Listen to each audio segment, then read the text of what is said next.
بسم الله الرحمن الرحيم.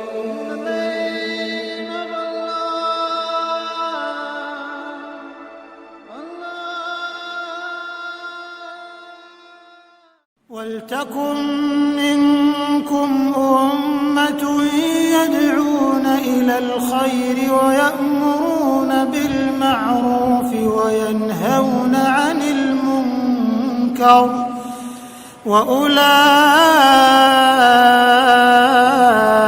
هم المفلحون. Pasal kita ini hadis Nabi SAW, riwayat Imam Muslim. Tadi itu riwayat Imam Muslim, ini juga riwayat Imam Muslim dan Imam Tirmidzi. Umar bin Khattab radhiyallahu anhu menceritakan sabda Nabi SAW, "Ma minkum min ahadin yatawadda'u fayusbighul wudu'a thumma yaqul asyhadu an la ilaha illallah wahdahu la syarika lah wa asyhadu anna Muhammadan abduhu wa rasuluh illa futihat lahu abwabul jannati tsamaniyah yadkhulu min ayyaha sya'." Tidak ada seorang pun dari kalian berwudu lalu menyempurnakan wudunya, kemudian mengucapkan asyhadu an la ilaha illallah wahdahu la syarikalah wa asyhadu anna Muhammadan abduhu wa rasuluh. Aku bersaksi bahwasanya tidak ada Tuhan yang paling berhak disembah diibadahi kecuali Allah dan tidak ada sekutu baginya, dan aku bersaksi bahwasanya Muhammad benar-benar hamba dan utusannya, melainkan dibukakan baginya 8 pintu surga. Ia dapat memasukinya dari mana saja ia suka. Apa ini? Wudu, hanya wudu. Wudu terus syahadat. Kenapa malas wudu? Ini yang masih malas wudu kalau mau tidur nih, siapa ini? Hah? Kenapa malas wudu mau tidur? Wudu, Nabi SAW suruh. Dalam sebuah hadis dikatakan, kalau seseorang hamba tidur dalam keadaan bersuci, wudu, maka Allah akan titipkan bersamanya malaikat di ranjangnya, yang setiap kali dia bergerak, malaikat itu mengatakan, ya Allah ampunilah dia. Balik kiri kanan lagi tidur kita nggak sadar, malaikat minta, ya Allah ampuni, ya Allah rahmati. Dan Allah akan mudahkan dia kalau mau tidur, kalau tidur wudu itu mau bangun sholat malam Allah bangunin, mau bangun sholat subuh Allah bangunin. Kenapa nggak mau wudu nih? Kenapa malas wudu? Wudu ini kalau disempurnakan, diikuti dengan syahadat saja, habis itu masuk dari 8 pintu surga yang mana dia mau. Berapa menit tuh wudu? Balasannya bisa pilih pintu surga. Ya Allah yang ke-8 deh saya mau masuk nanti di akhirat. Hanya wudu. Wudu itu bukan cuma untuk sholat. Makanya para sahabat selalu wudu, batal wudu. Selalu, nggak pernah berhenti. Harus wudu. Tapi makna hadis ini adalah pelajaran pertama, Bapak Ibu sekalian, siapa yang berwudu dan menyempurnakan wudunya, penyempurnaan wudu adalah menjalankan seperti sunnah Nabi SAW. Ingat, yang paling pertama niat dalam hati mau wudu karena Allah perintahkan. Yang kedua, harus minimal tempat yang paling standar, minimal ya. Seperti misal wudu itu pergelangan tangan yang diperintahkan. Ini pergelangan tangan. Ini batas minimal. Penyempurnaannya adalah menyentuh semua batas minimal. Kurang sedikit wudunya nggak sah, sholatnya nggak sah. Makanya ada makna hadis menyempurnakan wudu. Maksudnya adalah menyempurnakan tempat minimal, dan kalau Bapak Ibu lebihkan jauh lebih baik. Sabda Nabi SAW, saya ingin sekali bertemu dengan saudara-saudara saya.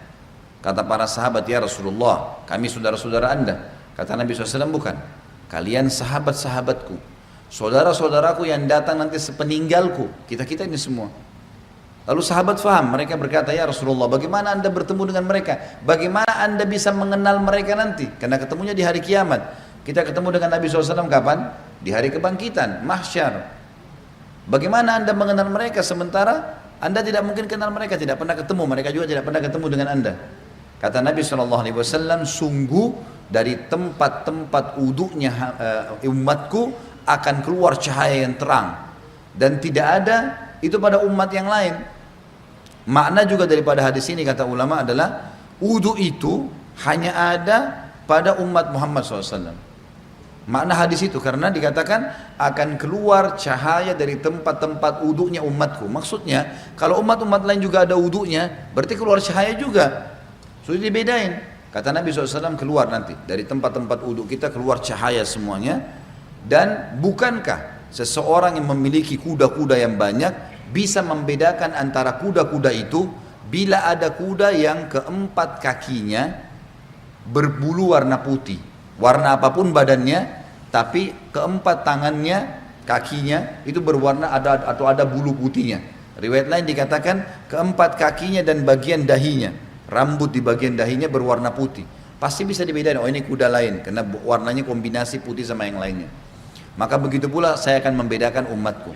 Dalam riwayat lain, riwayat Sahih, riwayat Bukhari juga, kata Nabi SAW, lanjutan hadis tadi, dan siapa yang bisa memanjangkan jamahan uduknya supaya cahayanya memanjang maka lakukanlah. Disunnahkan lebihan, misal minimal tadi pergelangan, lebihkan. Minimal wajah seperti ini maka dilebihkan sampai di bawah dagu. Kemudian siku. Ini batas minimal, lebihkan sampai di lengan. Batas minimal kaki, mata kaki, lebihkan sampai ke betis, gitu kan. Dan boleh wudu pada saat orang lagi mandi di kamar mandi tidak pakai pakaian boleh. Asal bukan di tempat umum, insya Allah nggak apa-apa. Loh iya, kamar mandi kita sendiri ada pintunya tertutup nggak ada masalah. Karena pernah ada yang bilang gitu, Ustadz boleh nggak saya wudu sementara saya mandi? Atau saya harus tutup dengan sarung atau handuk? Kalau sendirian nggak ada masalah, nggak ada larangan di situ. Maka kita boleh. Nah pada saat itu justru kesempatan melebihkan, siku bisa dilebihkan, mata kaki bisa dilebihkan, kan bisa dilebihkan gitu kan, kesempatan pada saat itu.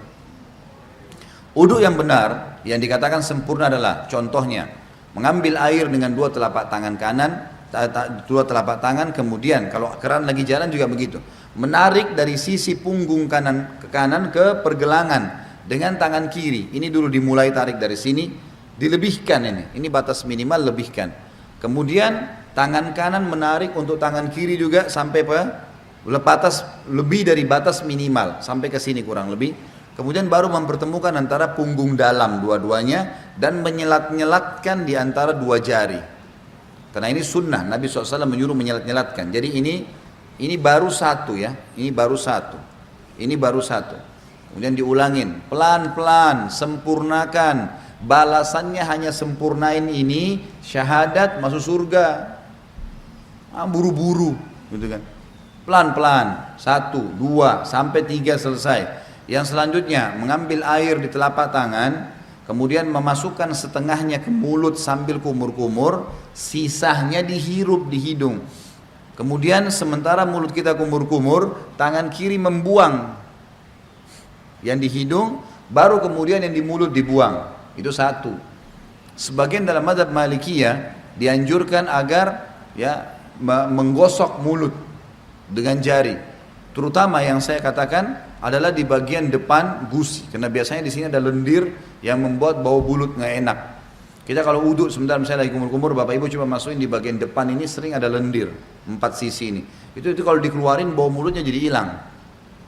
Itu dianjurkan. Sebagian juga ulama mengatakan dianjurkan kumur-kumur maksimal karena ada hadis yang lain berbunyi tidak ada seorang umatku, tidak ada seseorang pun dari kalian berwudu seperti wuduku ini. Nabi SAW praktikin kecuali akan berjatuhan semua dosa-dosanya bersamaan dengan tetesan air terakhir.